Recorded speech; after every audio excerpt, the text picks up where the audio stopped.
Welcome to MojoPlays, and today we're looking at the best items, weapons, and abilities you can only get after beating a game at least once. Therefore, we won't be including any modes, features, or characters.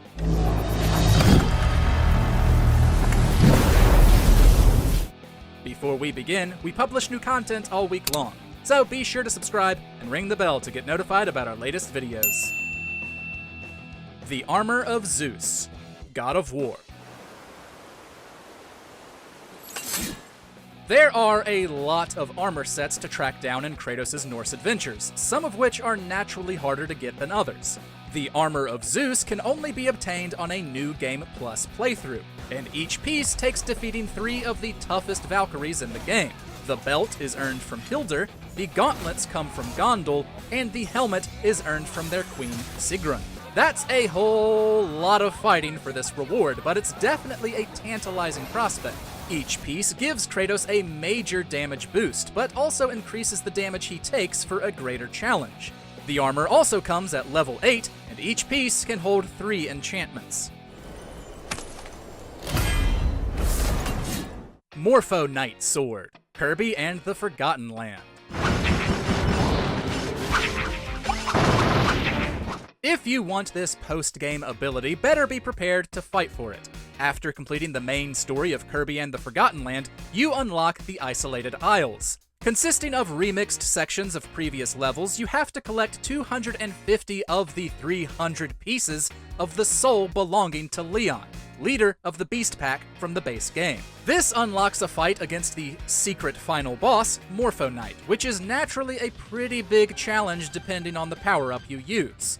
But for all this work, Kirby gains an upgrade to his sword ability that pretty much annihilates anything in his path. There won't be much new left to do in the game, but it's awesome nonetheless. Mr. Toots, Red Faction, Armageddon. A weapon so dumb and ridiculous, we can't help but love it. Red Faction Armageddon is a fairly serious game, set on a deadly, futuristic Mars and pitting players against a dangerous group of cultists. Now one of its most memorable weapons, Mr. Toots is an actual unicorn, who emits a stream of harmful, rainbow-colored gas blasts every time you fire him. Everything from his ammunition to the awkward, pained face he makes upon using him is absurd. But we can't deny how hilarious it is to use this magical creature against others. He doesn't have any extra steps to unlock either. Just beat the game once, and the glory of Mr. Toots is yours. The Mirror Shield, The Legend of Zelda, The Minish Cap.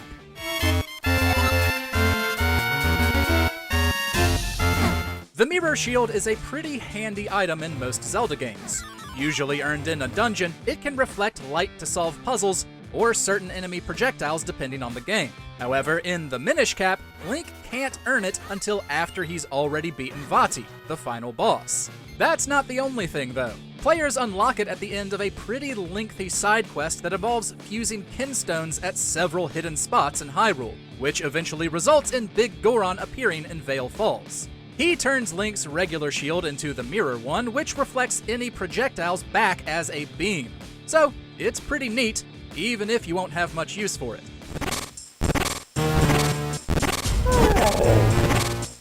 Climax Brace, Bayonetta. Being a fashion-forward type of witch, there are a lot of accessories to gain in Bayonetta. The Climax Brace is certainly the most broken in terms of power. It passively puts Bayonetta in serious mode, later known as Umbran Climax, a state that produces her most powerful attacks that is usually only kept for key moments in the story. Which means every combat encounter wearing the Climax Brace is a total breeze. Naturally, something this powerful takes a lot of effort to unlock. In order to get it, you must find all Umbran Tears of Blood, 101 collectibles hidden across the game. Actually, only 50 of them are hidden in the game, while the rest are tied to trophies and achievements, meaning you basically have to beat everything, not just the base game. Concrete Power, infamous Second Son. You get some pretty cool abilities in Infamous Second Son, but perhaps the strongest one, and one that's actually used by enemies against you throughout the game, is the Concrete power. It's basically what it sounds like, the ability to manipulate concrete for a variety of detrimental attacks. And since you're literally surrounded by concrete the whole game, it can be a ton of fun to use, and you'll likely never run out of materials. It has fewer moves and upgrades than the other powers, but its strength more than makes up for it. You get it by defeating the final boss and absorbing it from her, which lets you start your post-game adventures with a hefty wallop. Yeah. Mjolnir, Assassin's Creed Valhalla. If a game lets you wield the hammer of the mighty Thor, you can bet that it will A, likely be the most powerful weapon in the game, and B, require a laundry list of prerequisites in order to unlock. In Assassin's Creed Valhalla, Eivor must first collect all pieces of Thor's armor set. 3 pieces are earned by beating each of the daughters of Larion. They each also have a special dagger, which act as keys to get the 4th piece. Finally, the 5th piece is earned by taking out all 45 members of the Order of the Ancients. Only with the full armor are players worthy enough for Mjolnir. But because of where it's found, you still have to have beaten the main story before you can pick it up. Hand Cannon, Dead Space 2.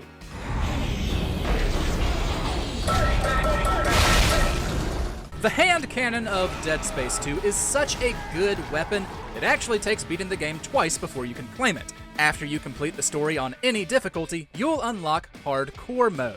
If it wasn't obvious, that's the hardest difficulty the game offers. But by beating the game once again on this unlocked difficulty, you'll earn the hand cannon. As a giant foam finger, it's certainly a silly looking weapon, complete with Isaac's yells of bang bang or pew pew whenever it's fired. However, it's also supremely powerful, able to knock a necromorph back and destroy their limbs in the process. Sacred Relic Sword, Elden Ring. Players might have a tough time deciding on the best weapon to use for their build in Elden Ring, but it's honestly hard for most of them to measure up to the Sacred Relic Sword. This impressive greatsword has some high stats as well as the ability to produce a wave of holy fire that moves forward, dealing high damage to whatever lay in its path. You can get this weapon by giving Elden Remembrance, a consumable, to Inia, a special merchant at the Round Table Hold. Unfortunately, there's only one place you can find Elden Remembrance, and that is after defeating the Elden Beast, the final boss in the game. PRL 412, Resident Evil 4.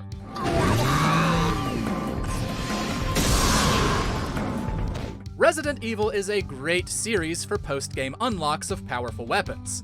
The 4th game alone gives you access to a Tommy gun and a rocket launcher with infinite ammo. However, our favorite post-game unlock from RE4 has to be the PRL 412. Standing for Plaga Removal Laser, it can take out nearly any enemy in a single shot, including bosses. Not only that, but a charged blast can take out an entire group of enemies instantly. It can be a bit slow, but that's hardly a downside when it's this destructive. It takes commitment though. You must beat the game twice, once on normal and once on the unlocked professional, in order to use it.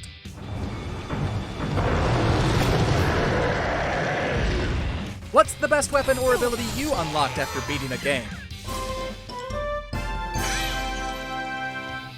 Share your thoughts in the comments, and be sure to subscribe to MojoPlays for more great gaming videos every day.